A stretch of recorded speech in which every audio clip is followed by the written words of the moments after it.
এই মুহূর্তের বড় খবর, রানাঘাট পুলিশ জেলা জুড়ে 147 জন বাংলাদেশি সহ 38 জন দালাল গ্রেফতার। এইবার হয়েছে কাজ, উচিত কাজ, এইটাই হচ্ছে সলিউশন। দুর্দান্ত কাজ হয়েছে। এই দালালগুলোকে ধরতে হবে।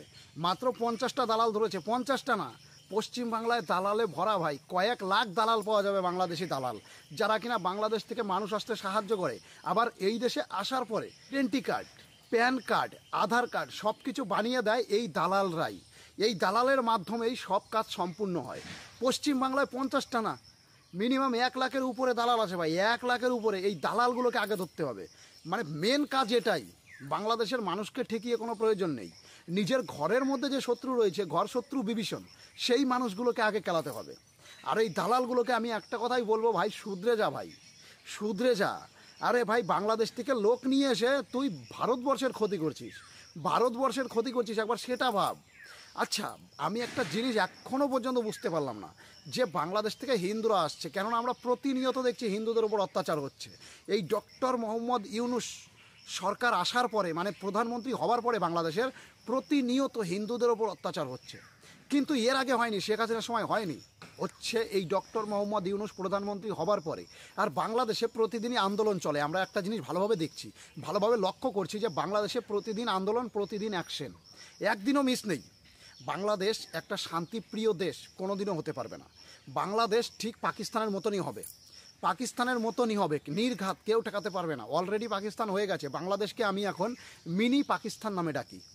ক্লিয়ার কথা, বাংলাদেশের মানুষ শান্তিতে কোনোদিন ঘুমোতে পারবে না, কোনোদিন ঘুমোতে পারবে না। প্রতিদিন এই জেলায় আন্দোলন, ওই জেলায় আন্দোলন লেগেই থাকবে বাংলাদেশে।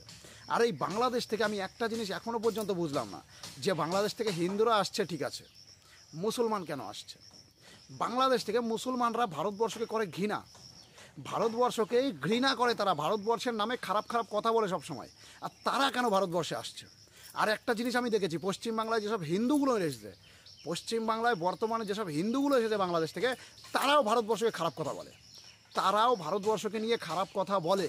যারা বাংলাদেশ থেকে প্রাণ বাঁচিয়ে ভারতবর্ষে এসেছে, ভারতবর্ষে আসার পর আশ্রয় পেয়েছে, ভারতবর্ষের খাচ্ছে, দাচ্ছে, ঘুমাচ্ছে, সেই ভারতবর্ষকে গালাগালি দেয় ভারতবর্ষের থেকে, ভারতবর্ষের মাটিতে থেকে। তাহলে ভাবো একবার, দালালগুলো থেকে বলছি, দালালগুলো তো ভারতবর্ষের, আমি দালালগুলোকে বলছি, দেখো এরা কত খারাপ। বাংলাদেশ থেকে হিন্দুরা আসছে, আমরা হিন্দুদের জায়গা দিচ্ছি, ভারতবর্ষে হিন্দুরা থাকছে, আর সেই হিন্দুরাই আবার ভারতবর্ষে থেকে ভারতবর্ষকে গালাগালি দিচ্ছে। কতটা খারাপ ব্যাপার একবার ভাবো, কতটা খারাপ ব্যাপার।